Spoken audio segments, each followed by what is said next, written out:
Hola, hola, ¿qué tal? ¿Cómo están todos? Bienvenidos, bienvenidos al Diario de un Líder. Este es un segmento que normalmente lo hacemos en mi perfil, ¿verdad? Pero hoy nos quisimos venir al perfil de Conexión Talento para el objetivo de que muchísimas más personas puedan ver a este invitado súper especial que tenemos el día de ahora. Jordi Alemany, bienvenido al Diario de un Líder. Bueno, bienvenido, ¿no? Bien agradecido, porque la verdad es que siempre es un gusto charlar contigo, Virginia, y hacía un ratito que no habíamos tenido la oportunidad de hacerlo, así que encantado de estar aquí contigo y con las personas que nos acompañen, como siempre. Este espacio, Jordi, lo hemos creado para explorar cómo los líderes hacen una transformación de vidas a los colaboradores directos y también que transforman negocios dentro de todo el ciclo profesional. Y aquí hemos escuchado gente que nos apoya con sus historias, con sus estrategias, con sus decisiones, ¿verdad? Para poder saber cómo los líderes marcan la diferencia de impacto, por supuesto, dentro de las compañías y me encantaría que todos pudieran escuchar todas esas experiencias que tú has tenido durante toda tu vida, ¿verdad? Que sin duda No sé ha si sido. dará para tanto, Virginia, no sé si yo ya tengo muchos años, ya no sé si va a dar para tanto, pero bueno, lo intentaremos. Vamos a intentar esos 30 minutos que sean sumamente productivos para la gente, pero quiero contarles que Jordi, o sea, lo admiro un montón, lo aprecio un montón. Hace 2 años estuvo aquí en El Salvador y, o sea, teníamos conversaciones tan enriquecedoras que sin duda queremos compartirlas con todos ustedes. Estas, como hablábamos hace un momento, esta conversación de amigos y en El Salvador decimos cheros, ¿verdad? Esta conversación de cheros. Que pueda llegar a aportarle a muchísimas más personas, a muchísimos más líderes. Así que acompáñenme todos a este viaje que tenemos por aquí para poder conversar con Jordi. Les cuento que Jordi va a estar en El Salvador en septiembre. Vamos a tenerlo el día 11 de septiembre aquí en El Salvador. Vamos a tener una conferencia. Así que si ustedes quieren asistir a la conferencia ya, y ganarse un pase que el día de ahora vamos a estar rifando, ¿verdad? Pueden ganarse esta entrada a la conferencia de Jordi. Tienen que poner aquí, quiero asistir, en los mensajitos, quiero asistir a Leader Talk. Así que los vemos para que podamos asistir a esta conferencia y lo escriben por ahí para que puedan estar en la rifa. Así que bienvenido, Jordi, nuevamente. Gracias, Virginia. Y deseando volver a El Salvador, efectivamente, estuve hace 2 años. Y bueno, pues estoy contando los días para regresar porque es un país que me encanta y además, bueno, pues me tratasteis, la verdad, que excepcionalmente bien. Así que Gracias. cuando a uno le dan la bienvenida con tanta efusividad y con tanto calor, pues no puede más que estar con esas expectativas de volver. Y nada, bueno, vamos a comenzar a charlar, ¿no? Entre Sí, amigos. sí. Fíjate que siempre cuando inicio el diario de un líder, siempre pregunto, ¿qué es un líder para ti, Jordi? O sea, cada quien tiene un concepto diferente de liderazgo. ¿Y qué significa ser un líder para ti? Pues mira, el líder, yo siempre digo que el líder es alguien que cumple básicamente con 3 condiciones en una situación generalmente de adversidad. Y es aquel que tiene la capacidad de ver lo que otros no ven, de ver puentes donde otros ven abismos, de ver soluciones donde otros nada más que ven la amenaza, el problema, el desafío. Y esta persona pues ve una solución y un túnel por el que salir de ese agujero. A partir de ahí tiene la capacidad de inspirar y de contarlo con tanta pasión, con tanto entusiasmo, que Ujú. consigue el tercer objetivo, que es que aquellos que le rodean, aquellos que le escuchan, deseen, de motu propio, sumarse a esa iniciativa y no tengan la percepción o la sensación de que nadie les está imponiendo, les está forzando a acompañarle en esa aventura, sino que ellos se sienten igualmente apasionados y comparten ese propósito y ese compromiso. Para mí un líder es alguien que cumple con esas 3 características en una situación de dificultad principalmente, porque en tiempos de bonanza no se echan falta a los líderes, se les echan falta cuando las cosas se ponen feas, cuando el cielo se oscurece y cuando no sabemos por dónde tirar, como se suele decir coloquialmente, ¿no? Y para mí eso es un líder. Me encanta. Yo he tenido la oportunidad de leer uno de tus libros y es Liderazgo Imperfecto. Y en este libro, pues hablas muchísimo de cómo nosotros en este rol, o sea, a veces lo hacemos bien, a veces no lo hacemos tan bien, pero, o sea, debemos de tener un propósito común, ¿no? Contanos un poquitito de este libro, porque nos vamos a pasar al siguiente libro que ya les voy a contar. Bueno, el libro Liderazgo Imperfecto surge como, es una idea que yo tenía muchos años en la cabeza, porque a lo largo de mi carrera profesional yo venía, por una parte, estudiando y formándome en liderazgo continuamente en grandes escuelas de negocio y leyendo a los clásicos del liderazgo.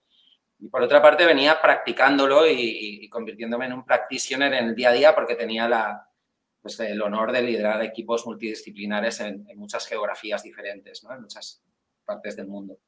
Y había una correlación inversa muchas veces entre lo que decían los libros y lo que se pregonaba y lo que se, vamos a decir, la cátedra, los axiomas y los paradigmas que se iban promoviendo por parte de estos grandes gurús clásicos y lo que yo veía en el día a día. Entonces surgió la idea de desmontar un gran número de falsos mitos y de hablar del liderazgo desde la imperfección, desde lo que ocurre realmente en las empresas y lo que hacemos realmente los humanos.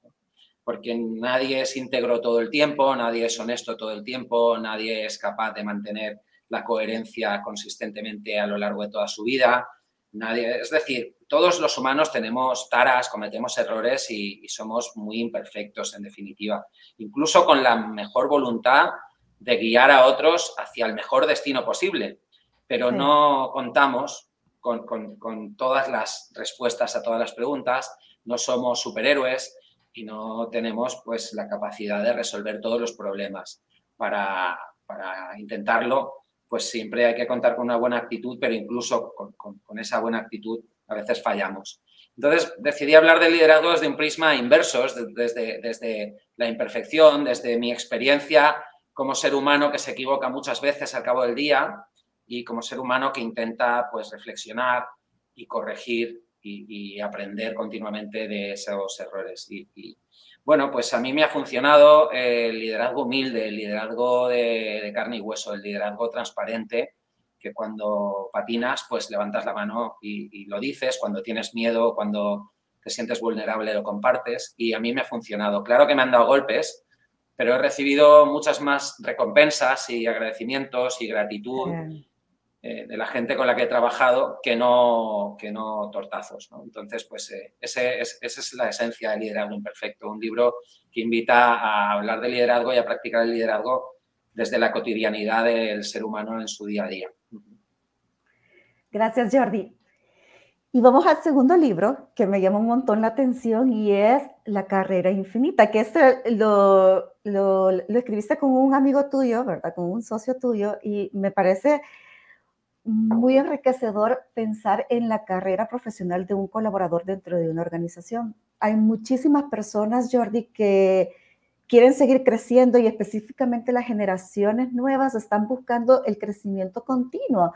Y el crecimiento hablo hacia arriba, ¿verdad? Dentro de una organización, pero también muchas veces hacia un lado de forma horizontal. Y hay líderes que quieren seguir teniendo posiciones de dirección, de gerencia, y hay líderes que dicen, o hay personas que dicen, a mí quizás no me interesa, porque también piensan en este equilibrio que puede llegar a tener el hecho de, o sea, a veces las exigencias para un director, un gerente dentro de una organización son muy fuertes y tal vez un balance de vida y trabajo es lo que muchas personas, muchas personas quieren y no está mal, ¿verdad? O sea, no está mal. Y sí, mira. Perdón, dale. Dime. No, No, me ibas a preguntar. Sí.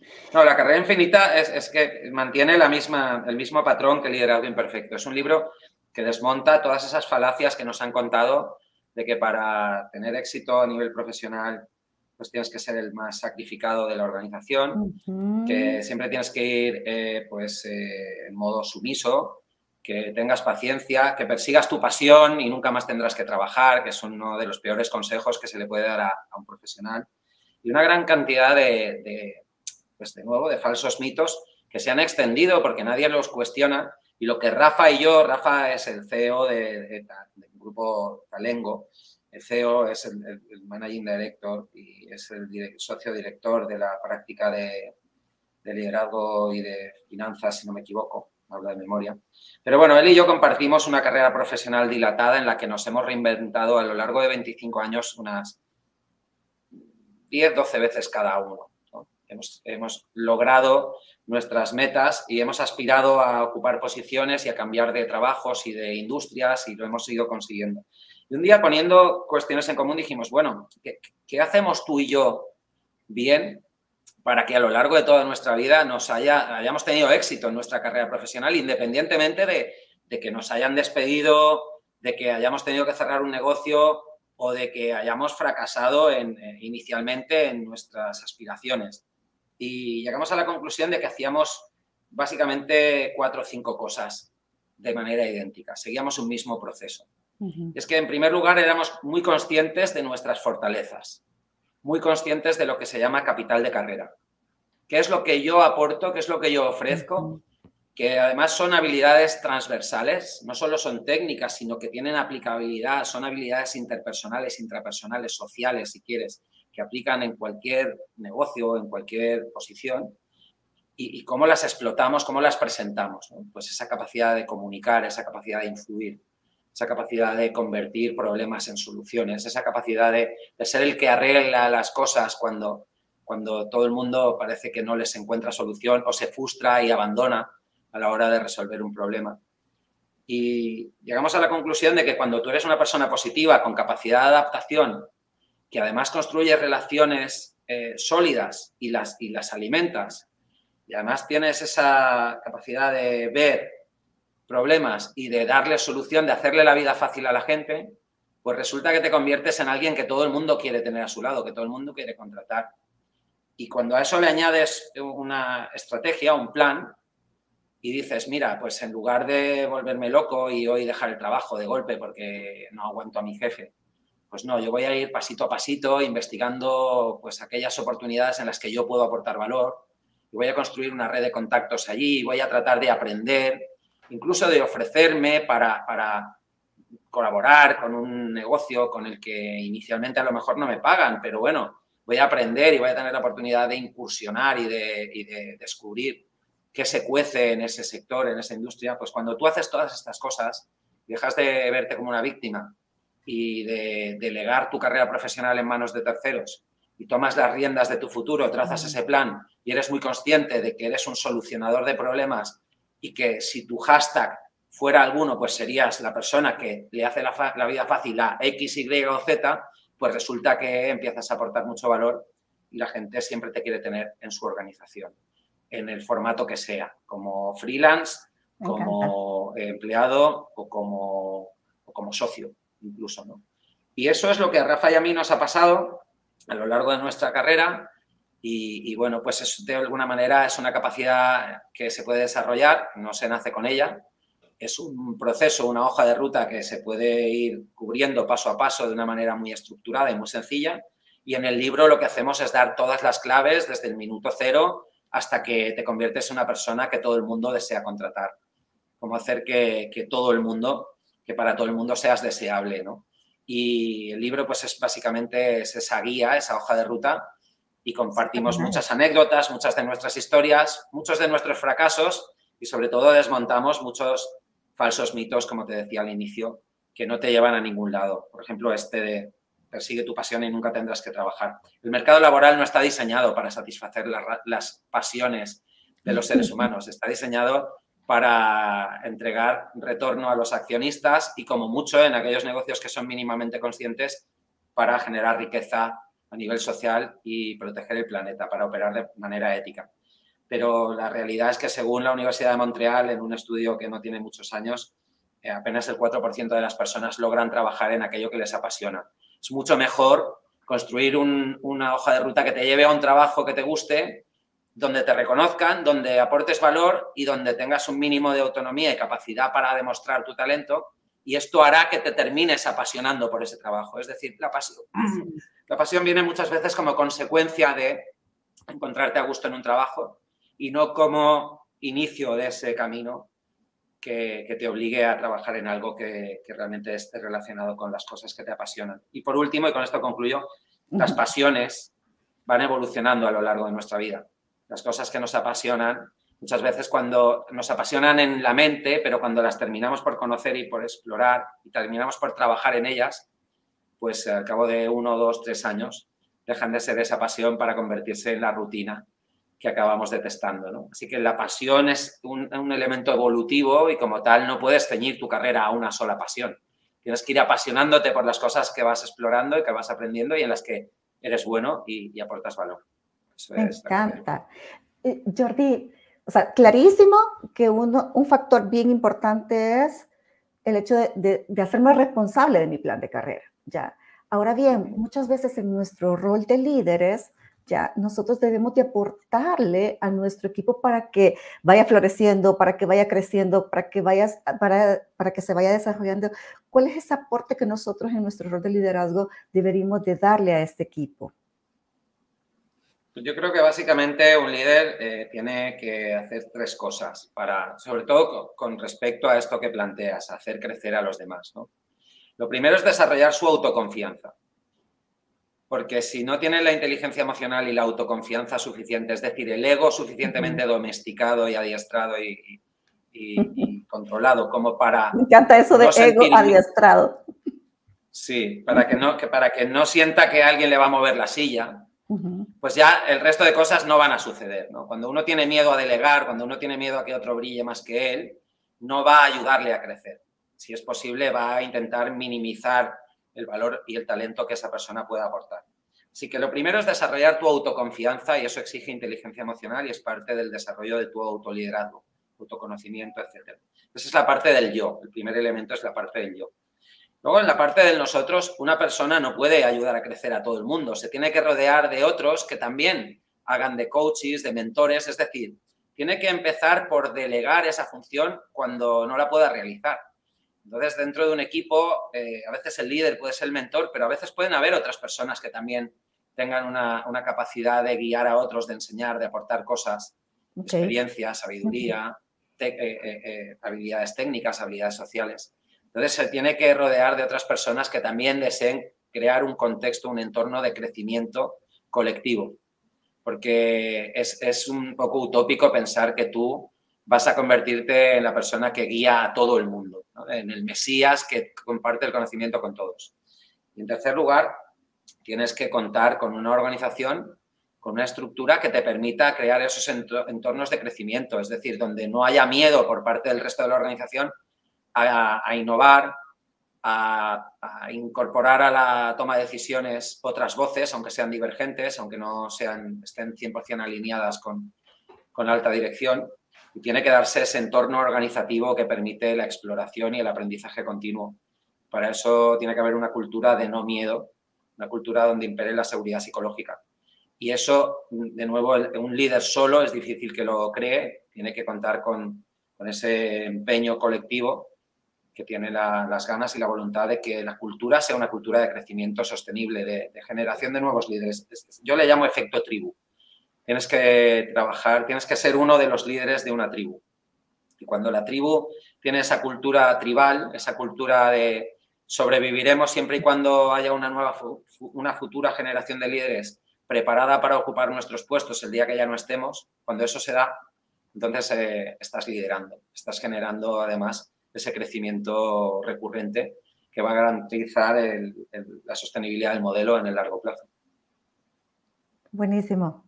Si alguien quiere hacer alguna pregunta, por favor a Jordi, escriban aquí en los comentarios y todo eso para que nosotros podamos leerlos y así poder interactuar con todos ustedes que quieran conversar también con Jordi. Hablemos de esta parte de la confianza, o sea, hablabas de 3 cosas, pero en esta parte de la confianza me quisiera como ahondar un poquito más.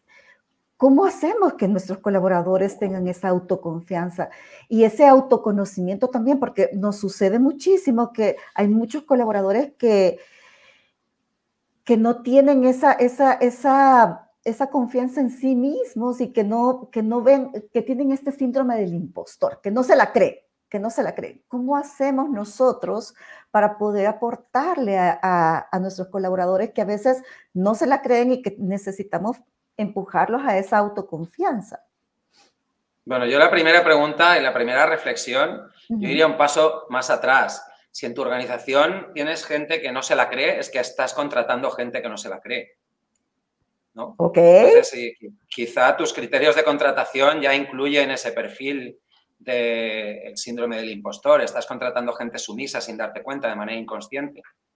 Es algo que normalmente le planteo a mis clientes, ¿no? Me dicen, es que mis managers no quieren dar un paso adelante. Digo, bueno, ¿y por qué los ascendiste? ¿Qué criterios seguiste para ascenderles? ¿En qué momento les preguntaste si querían ascender? Qué movida de Y piso, Jordi. ¿no? Sí. Porque al final, en nuestras organizaciones, las personas no se autocontratan.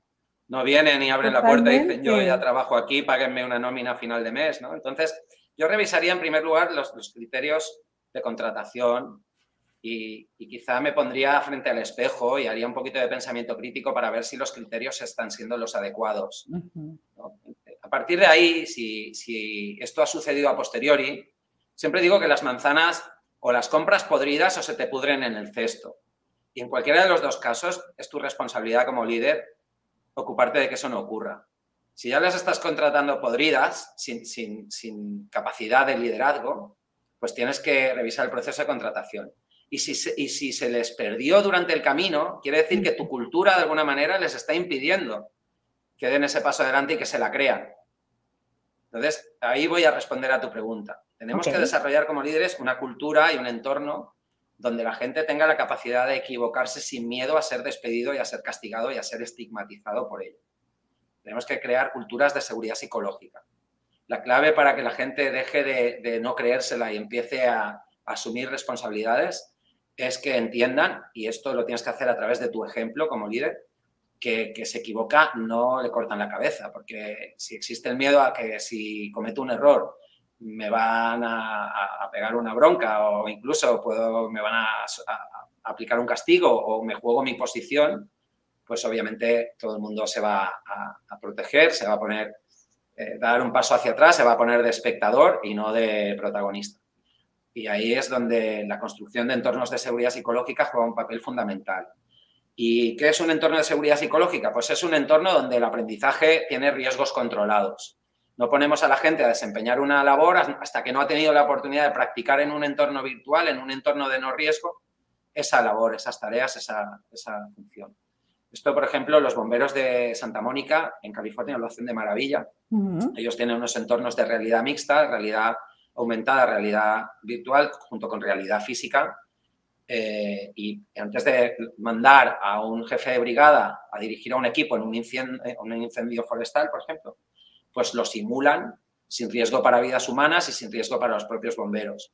Cuando han hecho 20, 30 prácticas, entonces ya puedes capitanear una brigada en una situación de riesgo.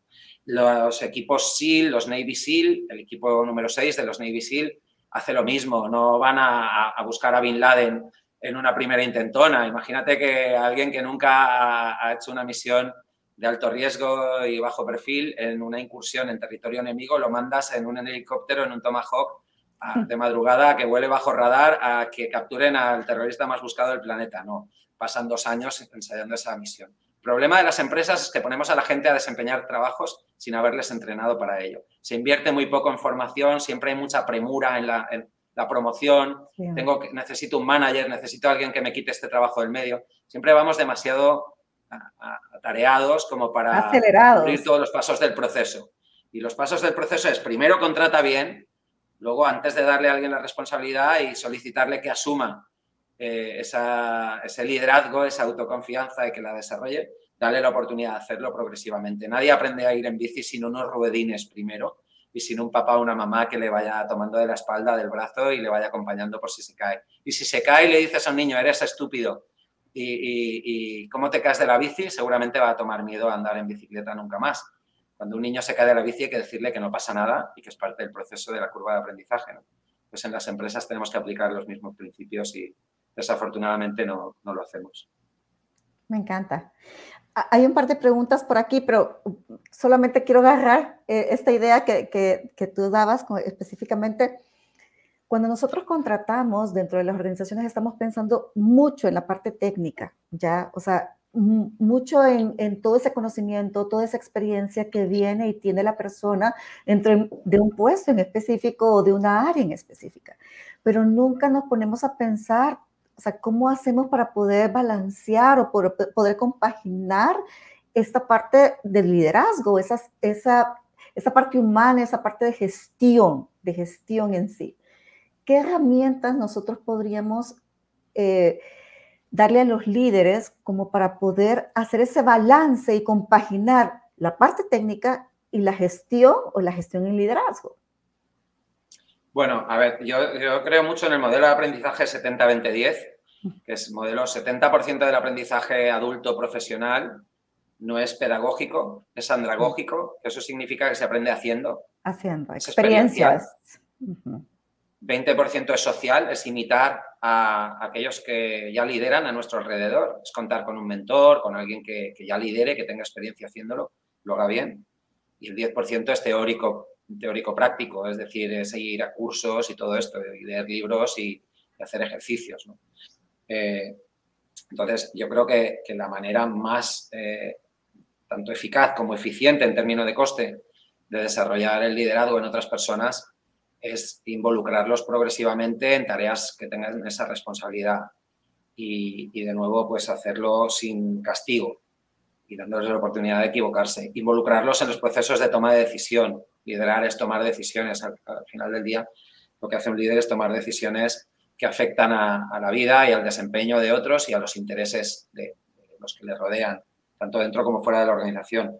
Y entonces hay que progresivamente incorporar a esos futuros líderes en esos procesos y darles la oportunidad de que observen, de que aprendan y compartir generosamente nuestras experiencias, incluidos nuestros errores. No solo lo bien que lo hacemos, sino también aquellas situaciones en las que nos equivocamos, ¿no? Y hay que crear un programa de coaching y hay que darle la oportunidad también de que, por ejemplo, los más seniors, los más maduros, que hoy en día se les despide porque a partir de los 45 o 50 parece que son viejos, son grandísimas fuentes de conocimiento que podemos explotar, porque no hay nada más poderoso en una empresa que juntar las ganas con las canas.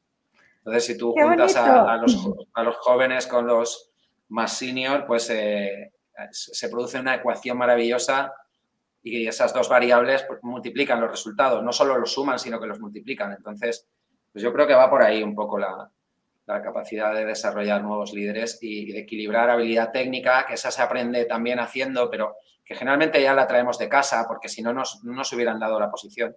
Si tú no sabes manejar una computadora, no te ponen delante de una, porque ya de saque ni te contratan. Es la habilidad social la que no enseña la escuela, la que no enseña la universidad y la que no enseña la empresa. Es la habilidad social la que hemos desatendido y abandonado un poco durante las últimas décadas. Y bueno, pues esta es la que a través del aprendizaje tribal, de nuevo, en las tribus, cómo se enseña a los guerreros jóvenes a convertirse en los grandes patriarcas o los grandes gurús de la tribu, ¿no? Los grandes chamanes, los grandes sabios, pues a través de la experiencia que van acumulando, poniéndolos en situaciones de riesgo, pero sobre todo acompañándoles para que esa situación de riesgo no les cueste la vida, no les sobrepase.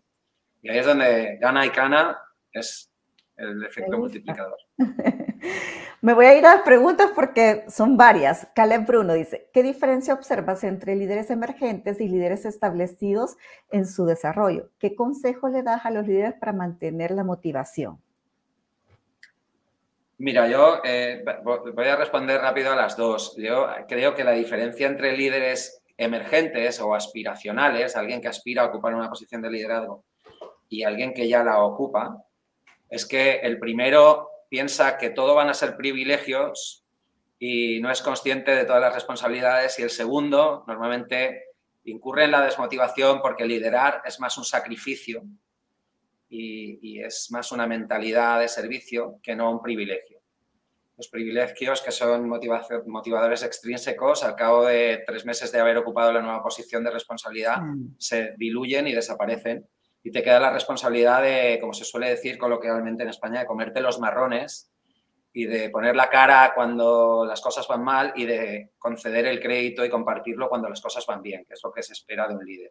Es una posición a veces ingrata que te lleva a momentos de soledad y de incomprensión y de frustración. Entonces, la principal diferencia es que los aspiracionales todavía piensan que liderar es todo privilegio y poca Sí, responsabilidad. Y los que ya totalmente. llevamos muchos años liderando sabemos que tiene que ser muy vocacional y muy de mentalidad de servicio, porque privilegios al final son pocos y si eres mando intermedio menos, porque la diferencia entre un profesional de base y un mando intermedio a veces es 20-30% de salario y poco más, y sin embargo te llevas muchas tortas, ¿no? Y tienes que hacer de saco de boxeo para los de arriba y de escupidera para los de abajo. Es una posición, como digo, ingrata. Y luego, respondiendo a la otra, consejos, mira, yo creo que pocos consejos en términos de qué nos puede motivar como líderes, porque la motivación, como la felicidad, es algo que se lleva dentro. Entonces, nadie puede motivar a otra persona ni le puede dar un consejo para estar motivado. No se puede motivar a otros. Por mucho que ese es otro falso mito del líder tiene que motivar a su equipo. Mire usted, el líder tiene que contratar ¿Cómo a hago gente para motivada. motivarlo? Tiene que contratar a gente que venga motivada de casa y les tiene que dar un entorno donde esa motivación se convierta en propósito y el propósito se materialice y gracias a eso mejore su estatus, mejore el bienestar suyo y de su familia. Entonces la gente se compromete porque ve que está obteniendo un beneficio directo gracias a su esfuerzo y a su compromiso. Pero a la gente no se le puede motivar igual que no se le puede hacer feliz. La felicidad y la motivación es algo que o está dentro de uno o no está. Y cuando eres líder, pues tienes que levantarte por la mañana sintiéndote orgulloso de tener el honor de influir positivamente en la vida de otras personas. Y si no cuentas con esa motivación, mejor que no aceptes la posición de liderazgo porque vas a sufrir y vas a hacer sufrir, lo cual es todavía peor. Muy bien. Otra Gracias, pregunta. Jordi. Aquí tengo a Regina Najarro, que es parte también del equipo de Conexión Talento, es nuestra socia en una unidad de negocio, así que te cuento lo que dice. Jordi, ¿qué hago con un jefe, con un ego que no está nada domesticado, ¿verdad? Que es súper desconfiado, que busca culpables y que explota. ¿Ya salgo corriendo de ahí o cómo me quedo? ¿Vea? ¿Cómo quedo aguantando? Pues mira, tienes dos opciones. Yo entiendo que a veces las circunstancias obligan y todos, pues al final del mes pagamos facturas, ¿no? Salvo algunos escasos privilegiados que son ricos, pero los que trabajamos, aunque tengamos nuestro propio negocio, necesitamos el ingreso y muchas veces hay que aguantar a un jefe, hay que aguantar a un líder, perdón, a un cliente, hay que desarrollar tu inteligencia emocional. Entonces, si la necesidad es acuciante, tienes que hacer dos cosas. La primera y principal, desarrolla tu inteligencia emocional para que tu actitud frente a ese tirano que describes sea la idónea, que no te haga sufrir o te haga sufrir lo menos posible. Decía Siddhartha Gautama, el Buda clásico, que el dolor es inevitable, pero el sufrimiento es opcional. Entonces, el sufrimiento lo podemos gestionar gracias al manejo de nuestra inteligencia emocional. Eso es lo primero que tienes que hacer. Y lo segundo, y con mucha premura, pero despacito y buena letra, tienes que trazar un plan, tienes que leerte La Carrera Infinita y trazar un plan para identificar tu capital de carrera, ver cuáles son tus soluciones para según qué problemas y entonces ofrecerte como solucionadora o solucionador de problemas en otros rubros, en otras industrias, haciéndoles ver que tu perfil es el idóneo para aportar valor. Es un perfil multidisciplinar, adaptable, optimista, positivo, sobre todo que resuelve situaciones y resuelve problemas y les hace la vida más fácil. Así que inteligencia emocional en primer lugar, modela tu actitud para que el dolor sea el menor con respecto al trato que te da ese jefe o esa jefa y por ahí traza un plan para salir de ahí lo antes posible. Porque una cosa está clara, no vas a cambiar a esa persona porque cuando, sobre todo en una empresa donde hay diferentes jefes, si este tipo de perfil es mando intermedio o incluso un ejecutivo es porque la cultura de la empresa tolera ese tipo de actitud. Entonces tú tendrías que cambiar toda la cultura de la empresa para que esa persona se viera comprometida o la sacaran de ahí. Y eso no va a pasar porque la cultura, en primer lugar, es uno de los elementos más difíciles de cambiar, por no decir el más difícil. Y en segundo lugar, se construye a lo largo de muchos años y no cambia de la noche a la mañana. Así que mi recomendación es inteligencia emocional y plan para salir de ahí, un plan que subraye y que enfatice todo tu capital de carrera. Gracias, Jordi. Vamos a esa pregunta de José Roberto. Dice, ¿qué área o qué equipo de trabajo debe ser el soporte del líder para poder generar e implementar una cultura dentro de una organización? todas las personas de la organización. La cultura, el Lo líder hacemos todo. o los líderes definen con su comportamiento, con su actitud y con sus decisiones, definen unos paradigmas, lo que es aceptable y lo que no, lo que se considera correcto y lo que no. Pero todo eso, en definitiva, al cabo del día, en cada interacción interna o externa con clientes internos o externos, con cualquier otro actor de tu cadena de valor, con la sociedad, con los proveedores, con los accionistas, se va a ir modelando y va a ir evolucionando, porque las culturas son elementos vivos, las culturas van evolucionando de manera subyacente, sin que nos demos cuenta, y adaptándose a los tiempos.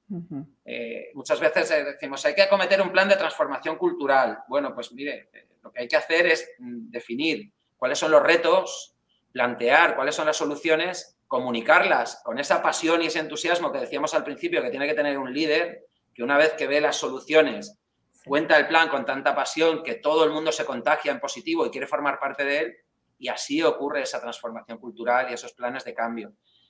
Muchas veces los cambios fracasan porque están muy bien diseñados sobre el papel, pero luego en el día a día no ocurre, no se cuenta con los recursos y sobre todo la comunicación no empuja ese plan, los líderes no lo abrazan y con su ejemplo no transmiten esos paradigmas que se tienen que implantar. Yo creo que la respuesta es toda la organización en su conjunto, es la que define la cultura de la organización, todo, y que el líder es el que primero analiza y con su ejemplo transmite ese primer set de paradigmas y de ejemplos a seguir. Aquí Fabricio Coto nos pregunta, según tu experiencia, Jordi, ¿qué cosas puntuales podemos hacer para que la gente pueda tener confianza o seguridad psicológica? Bueno, hay muchas, pero voy a dar tres pautas muy sencillas. Lo primero, crear foros de comunicación donde la comunicación sea transparente e inclusiva.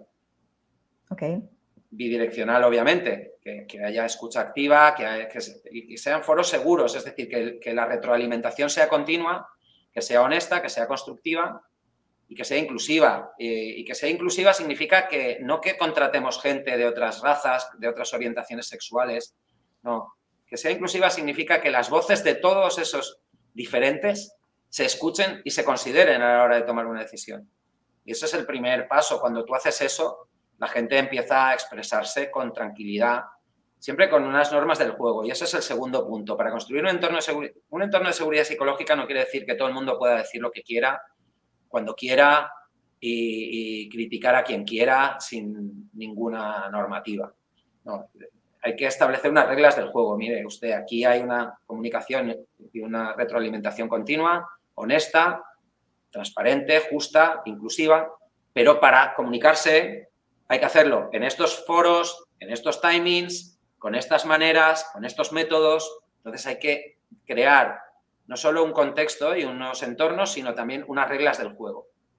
Y luego esas reglas del juego, en tercer lugar, se tienen que respetar y hay que ser congruentes con ellas. Es decir, si decimos que todo el mundo, una vez cada trimestre, puede meter un papelito en un buzón de sugerencias y que esas sugerencias se van a escuchar, pues una vez que concluye el trimestre hay que abrir ese buzón, leer las sugerencias, tenerlas en cuenta e implantar acciones que confirmen que las voces de los divergentes se han escuchado y que generan cambios a mejor.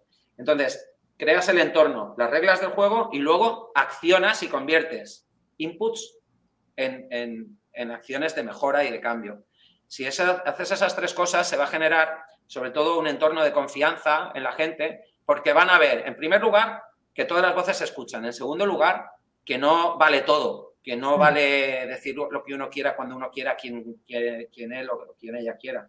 En tercer lugar, que cuando uno habla, no solo no hay castigo, sino que su voz puede terminar influenciando en positivo el trayecto y el performance de la organización. Con esos tres elementos podemos empezar a construir seguridad psicológica. Buenísimo. Nosotros tenemos dentro de LeaderTalk algunas voces influyentes, ¿verdad? Y una de las empresas más fuertes con las que nosotros estamos trabajando es Grupo Edexia. Y aquí tenemos a su director ejecutivo que te está haciendo esta pregunta.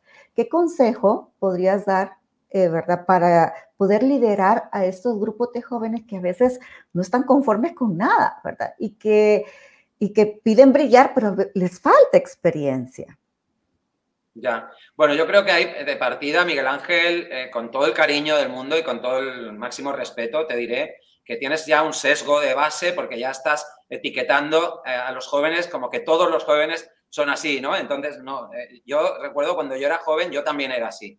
Y mi padre, antes que yo, era así. Y mi abuelo había sido así para mi bisabuelo. Es decir, todos los que ya tenemos una madurez, una experiencia, tendemos a ver a los jóvenes con este filtro de lo quieren todo rápido. Sí es cierto que la sociedad actual va demasiado rápido, que les hemos dado muchas cosas, les hemos hecho la vida muy fácil porque nosotros veníamos de una vida más difícil.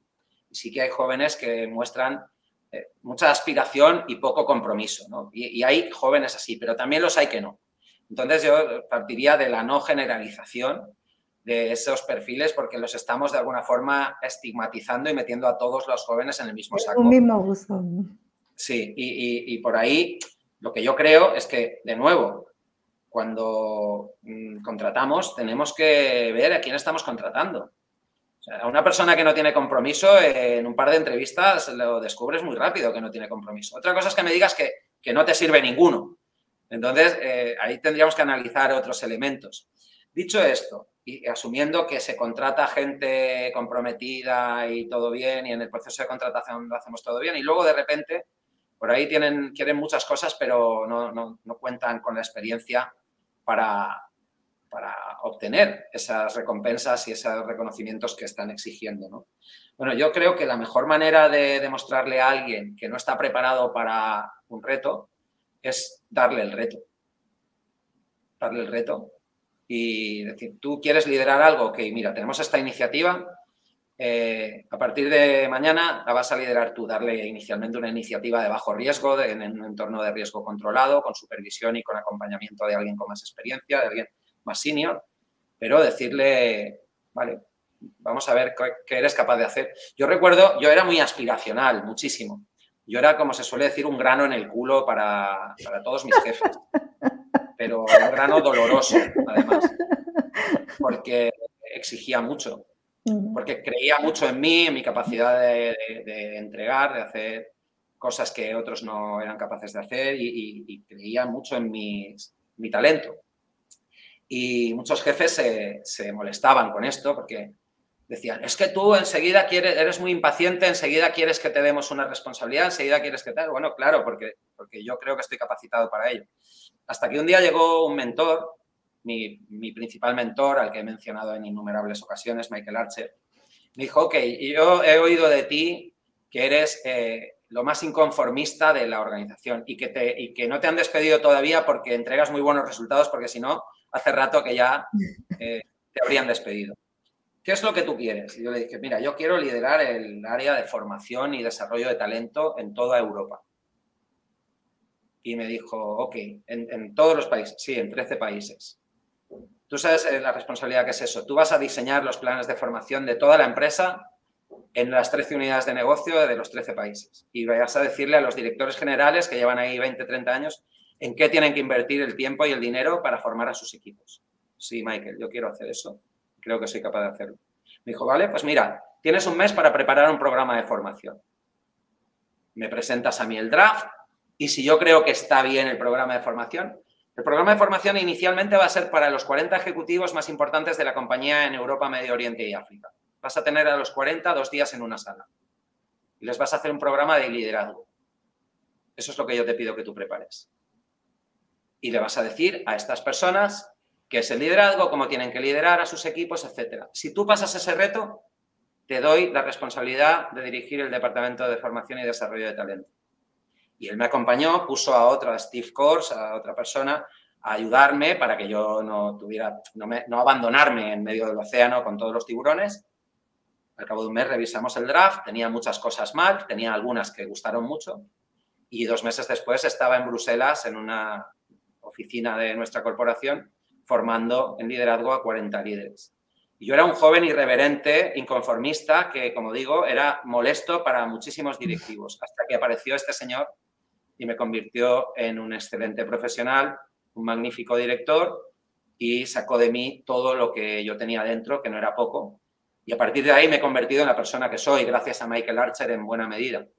Entonces, creo que muchas veces los jóvenes son caballos salvajes. Lo que pasa es que si no sabemos domesticar esa furia, esa fuerza, esa fortaleza, pues nos abruma y pensamos que son demasiado aspiracionales, demasiado prepotentes, ¿no?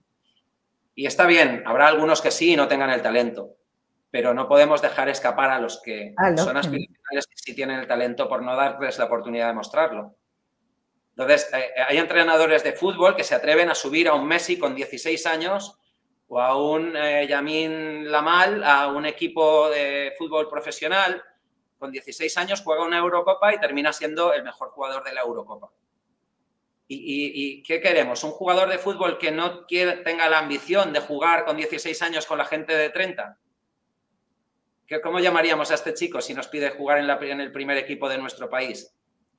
¿Un chico irreverente y un chico molesto y tal? No, tiene el talento, aunque sea joven. Claro que le falta experiencia jugando partidos internacionales porque es la primera vez en su vida que los juega, pero resulta que tiene el talento para jugarlos y terminar por ser el jugador más decisivo de todo un campeonato, donde juegan 24 selecciones o 36 selecciones, no recuerdo el número, creo que son 28, pero bueno, es irrelevante ese dato. Al final, el muchacho con 16 años se convierte en el MVP del campeonato por una sencilla razón, porque ha habido un entrenador que ha tenido, como se suele decir vulgarmente, lo que hay que tener para no verlo como un irreverente, sino para subirlo al primer equipo y darle la oportunidad de brillar. Y si lo hace mal, pues el riesgo lo asume el líder que le dio la oportunidad. Y si lo hace bien, las medallas se las lleva el chico. Y en eso consiste liderar. Buenísimo. Ay, me encantó. Gracias, Jordi. Creo que, o sea, nos vamos a las últimas preguntas porque te dije que te iba a quitar 30 minutos y ya llevamos 45. Sí, y aquí no pasa nada, yo lo hago muy a gusto. Y aquí podríamos seguir, así que quiero que, Jordi, mejor te invito a una parte 2. Te invito a una parte 2 para que podamos seguir conversando en un par de semanas, si te parece súper bien. Entonces, claro que aquí sí. está diciendo David de la Cruz, Jordi, ¿qué podemos hacer cuando tú llegas a una compañía, ¿verdad? Donde los colaboradores velan por sí mismos, ¿verdad? Y hacen nada más lo que les compete, sin ser tan proactivos ni colaborando con otras áreas. ¿Qué puedes hacer tú al llegar a una organización? O sea, en la organización. Si yo llego a mí me contratan como, o sea, yo como líder, exactamente, yo como líder llego a una organización y que de repente te llegas y te das cuenta de que los colaboradores, o sea, no son proactivos, están más acomodados y que realmente están viendo por sí mismos y no por la compañía, sin ese compromiso que a veces vos necesitas de tus colaboradores directos. Bueno, el primer paso es claro, es analizar el por qué está ocurriendo esto, la causa raíz. Va a ser una cultura de complacencia y un liderazgo más bien pobre que no ha inculcado a través del ejemplo esa necesidad y esa capacidad de adaptarse a los cambios continuamente, de aprender recurrentemente y sobre todo de estar comprometido con el propósito de la organización. Habría que hacer un análisis de por qué la gente está así. Yo tuve un caso hace poco de una directora general de una entidad pública que me contactó aquí en España y es el mismo caso. Ella ha llegado como directora general a una entidad pública donde todos son funcionarios, llevan un promedio de 20-25 años, tienen un promedio de edad de 58-59, les quedan 6 años, 5 o 6 años para jubilarse y no se les puede despedir, que es uno de los casos más difíciles que yo me he encontrado en mi carrera. Y tiene 60 y tantas personas a su cargo que les da igual. Hay días que no van a trabajar y ni siquiera avisan, les dice que tienen que hacer cosas y no le hacen ni caso, porque además ella es la nueva y entonces ellos llevan ahí toda la vida. Y es función pública, con lo cual el dinero no es de nadie, no hay unos accionistas a los que hay que rendir cuentas, etc. Y yo la única recomendación que puedo dar ahí es que hay que hacer limpieza. Hay veces que la única manera de que un lugar funcione es acabar con los parásitos.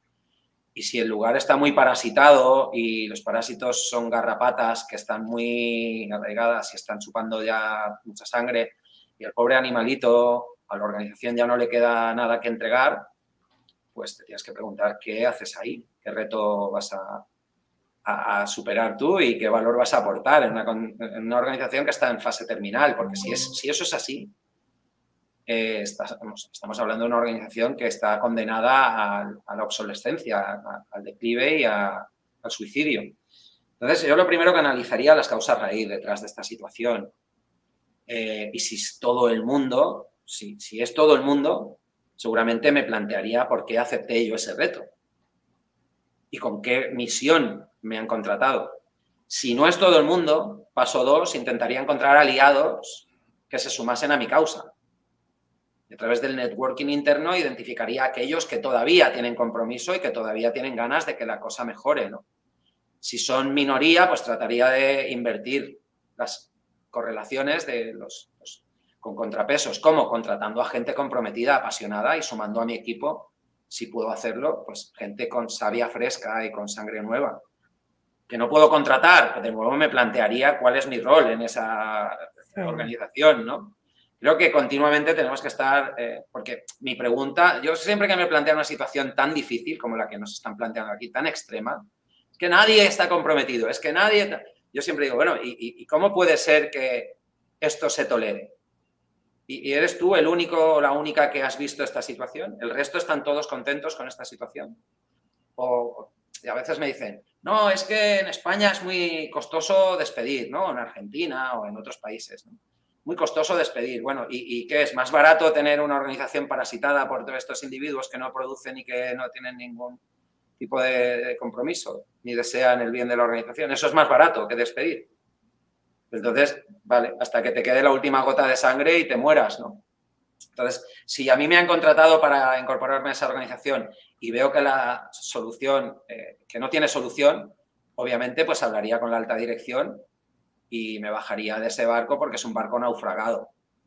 Yo siempre que he aceptado un proyecto de responsabilidad he hecho un análisis previo antes de decir que sí, sobre todo en posiciones de alta dirección, donde me han ofrecido proyectos para dirigir un país, un continente. He dicho, no, primero necesito conocer al equipo, primero necesito entender la cultura de la organización, primero necesito mantener una serie de charlas con personas clave dentro de la empresa para, tomando un café y en un entorno distendido, pues observar algunas señales y si veo que es un barco hundido no me subo a él, ¿no?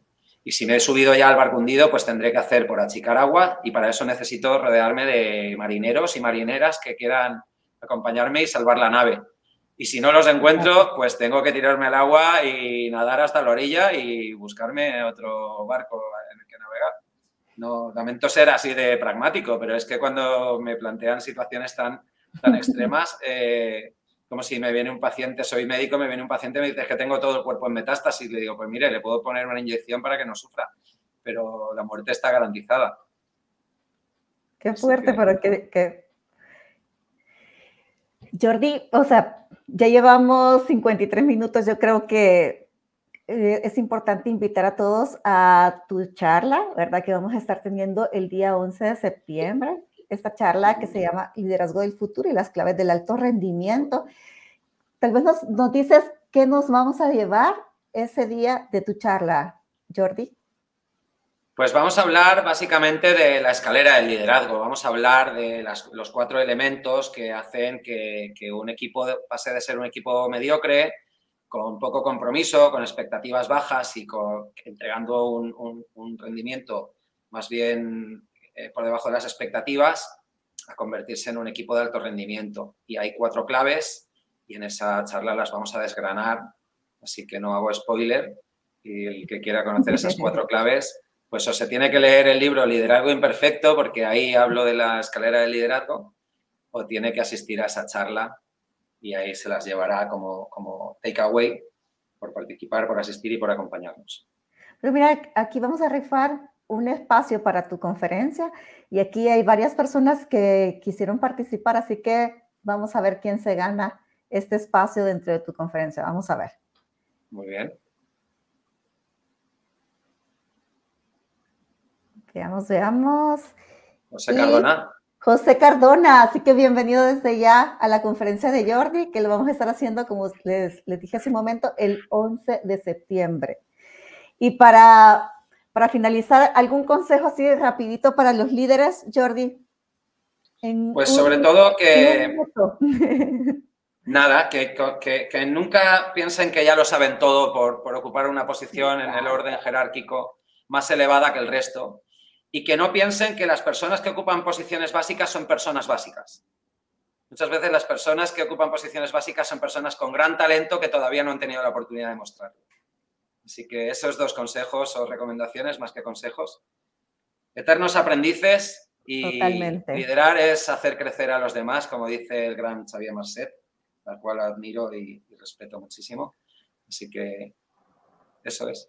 Vamos a hacer una parte 2, ¿ok? Y entonces nos vamos a ver dentro de un par de semanas, el miércoles 4 de septiembre, y vamos a hablar un poquito de las 3 causas que te impiden un liderazgo más humano. Ese método de transformar la carrera que ustedes hicieron a más de 10,000 profesionales. Así que bienvenidos son todos ustedes para la próxima, dentro de 2 semanas, el miércoles 4 de septiembre. Y también todos los que quieran participar, vamos a poner un enlace del WhatsApp de Andrea Enríquez, que es la persona que, si ustedes quieren participar en la charla de Jordi, ustedes pueden inscribirse a través de ese chat. Así que buenísimo, gracias, mil gracias y como siempre es un gustazo hablar contigo y ya me muero porque vengas y tengamos esas charlas que nos hacemos en el carro en tu venida, así que gracias Jordi.